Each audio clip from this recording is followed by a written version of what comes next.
Chapter 2. All right, candidates, this way, and look lively.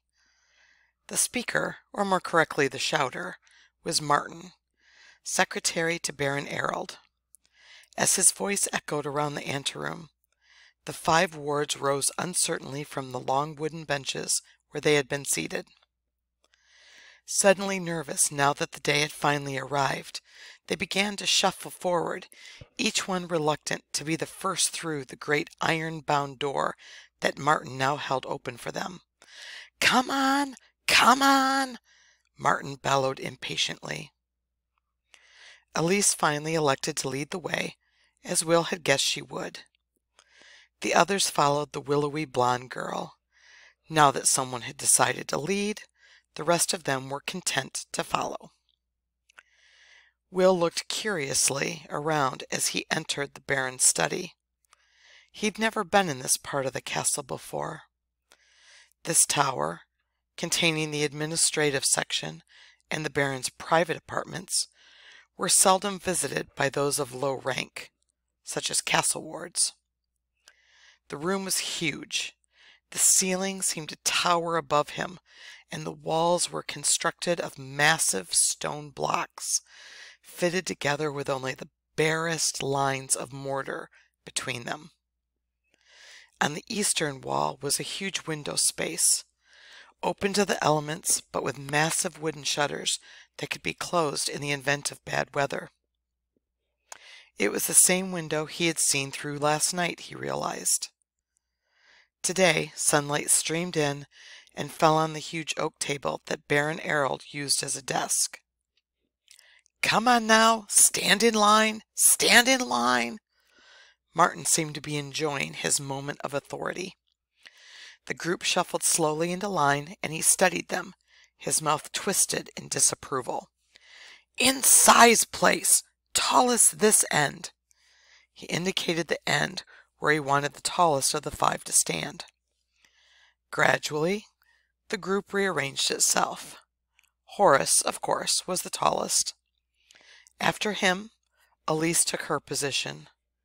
Then George, half a head shorter than she, and painfully thin. He stood in his usual stoop-shouldered posture. Will and Jenny hesitated. Jenny smiled at Will and gestured for him to go before her, even though she was possibly an inch taller than he was. That was typical of Jenny. She knew how Will agonized over the fact that he was the smallest of all the castle wards. As Will moved into the line, Martin's voice stopped him. "Not you! The girl's next!" Jenny shrugged apologetically and moved into the place Martin had indicated. Will took the last place in the line, wishing Martin hadn't made his lack of height so apparent. "Come on, smarten up, smarten up. Let's see you at attention there," Martin continued, then broke off as a deep voice interrupted him. "I don't believe that's totally necessary, Martin." It was Baron Errold who had entered, unobserved, by way of a smaller door behind his massive desk. Now it was Martin who brought himself to what he considered to be a position of attention, with his skinny elbows held out from his sides, his heels forced together so that his unmistakably bowed legs were widely separated at the knees, and his head thrown back. Baron Errold raised his eyes to the heaven.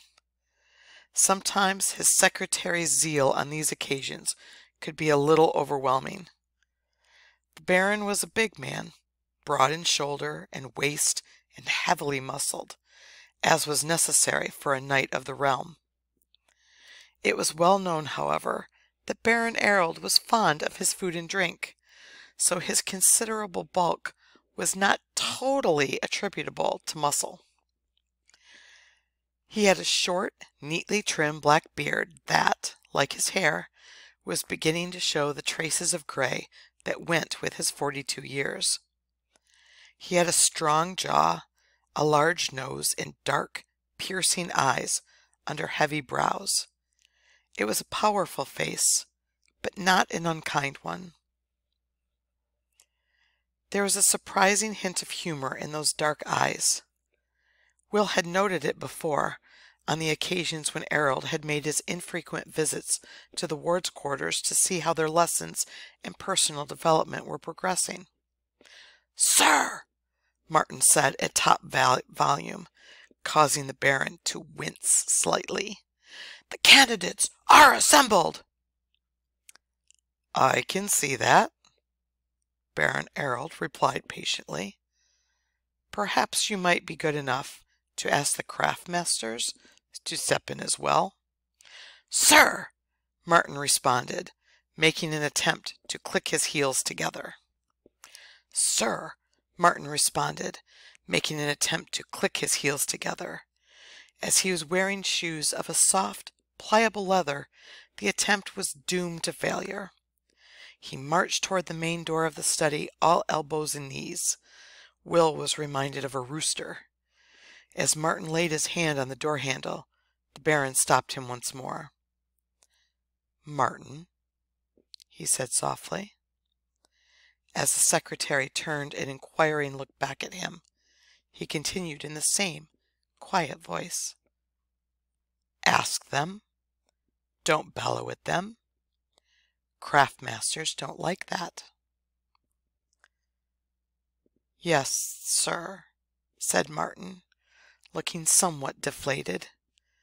He opened the door and, making an obvious effort to speak in a lower tone, said, "Craft masters, the Baron is ready now."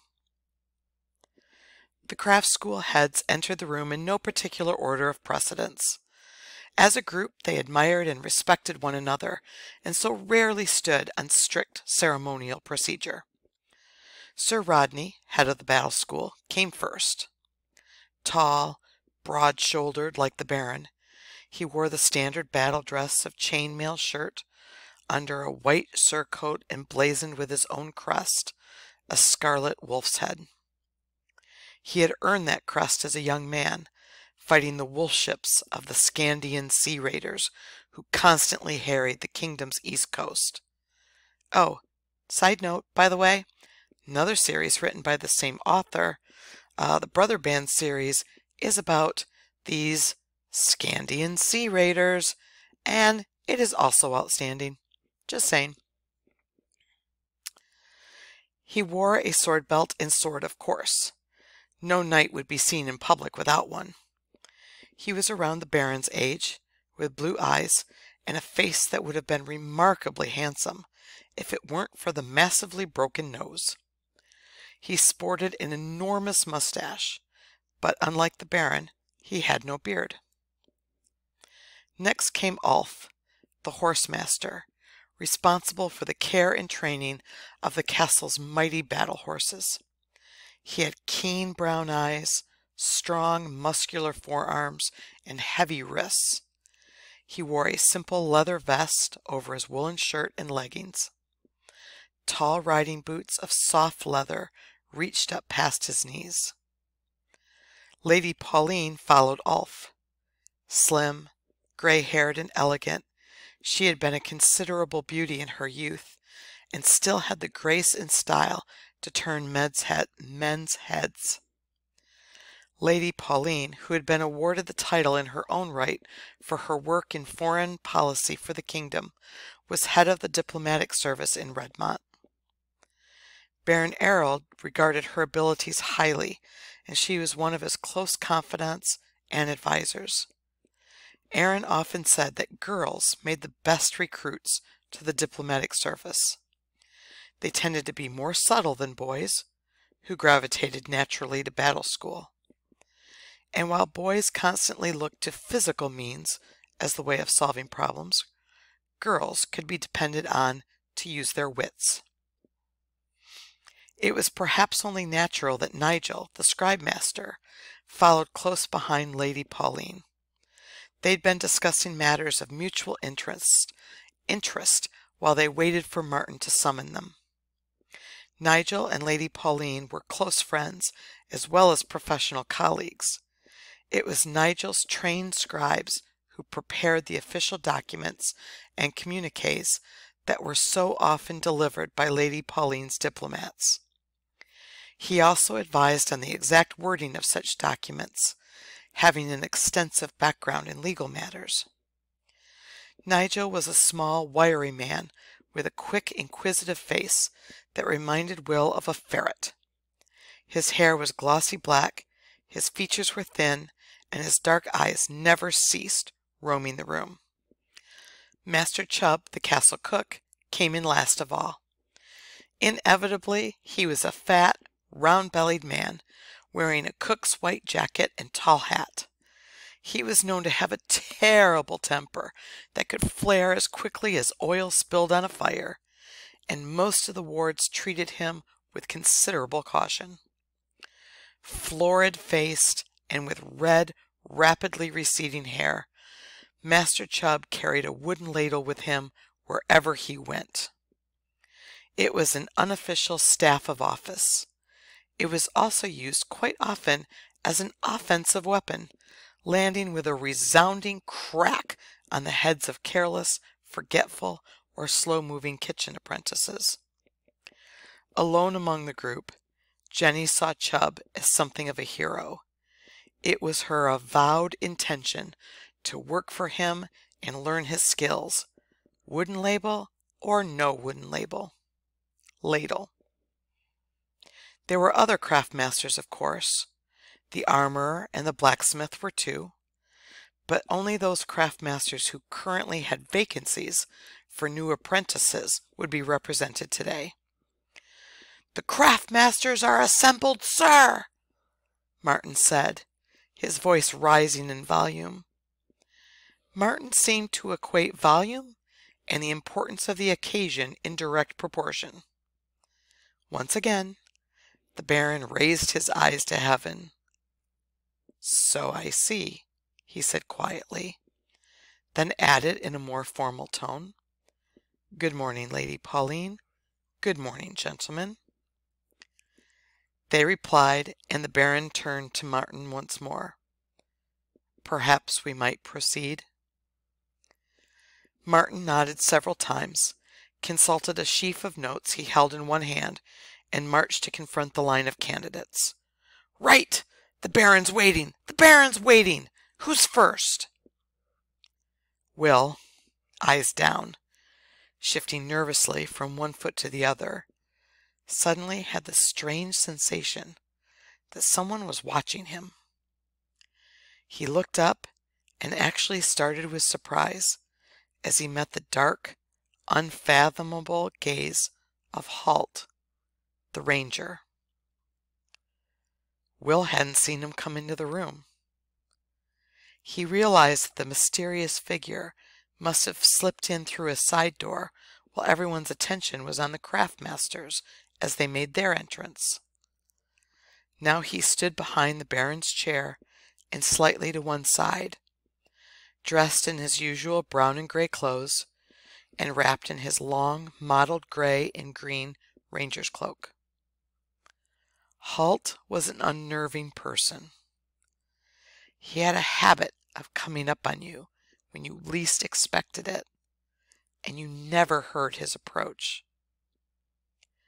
The superstitious villagers believed that rangers practiced a form of magic that made them invisible to ordinary people. Will wasn't sure if he believed that, but he wasn't sure he disbelieved it either. He wondered why Halt was here today. He wasn't recognized as one of the craft masters, and as far as Will knew, he hadn't attended a choosing session prior to this one. Abruptly, Halt's gaze cut away from him, and it was as if a light had been turned off. Will realized that Martin was talking once more. He noticed that the secretary had a habit of repeating statements, as if he were followed by his own personal echo. "Now then, who's first? Who's first?" The Baron sighed audibly. "Why don't we take the first in line?" he suggested in a reasonable tone. And Martin nodded several times.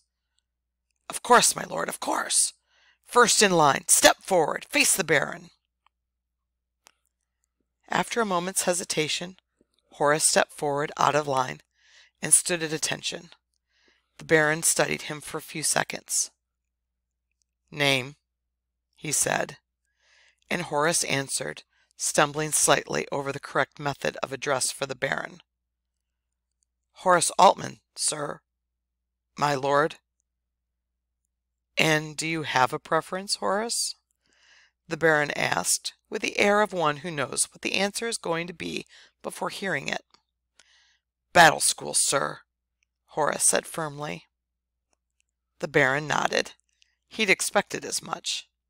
He glanced at Rodney, who was studying the boy thoughtfully, assessing his suitability. Battlemaster, the Baron said. Normally he would address Rodney by his first name, not his title. But this was a formal occasion. By the same token, Rodney would usually address the Baron as Sir, but on a day like today, my lord was the proper form. The big knight stepped forward, his chainmail and spurs chinking slightly as he moved closer to Horace. He eyed the boy up and down, then moved behind him. Horace's head started to turn with him. Still, Sir Rodney said, and the boy ceased his movement, staring straight ahead. Looks strong enough, my lord, and I can always use new trainees. He rubbed one hand over his chin. You ride, Horace Altman? A look of uncertainty crossed Horace's face as he realized this might be a hurdle to his selection. Well, no, sir. He was about to add that castle wards had little chance to learn to ride, but Sir Rodney interrupted him. No matter. That can be taught. The big knight looked at the Baron and nodded. Very well, my lord. I'll take him for battle school, subject to the usual 3-month probationary period. The Baron made a note on a sheet of paper before him and smiled briefly at the delighted and very relieved youth before him. Congratulations, Horace. Report to battle school tomorrow morning, 8 o'clock sharp. Yes, sir, Horace replied, grinning widely. He turned to Sir Rodney and bowed slightly. Thank you, sir. Don't thank me yet, the knight replied cryptically. You don't know what you're in for. All right, that's the end of chapter 2, or 3, or whatever we're on. What are we starting tomorrow? Tomorrow we're starting chapter 3. All right, tune back again tomorrow.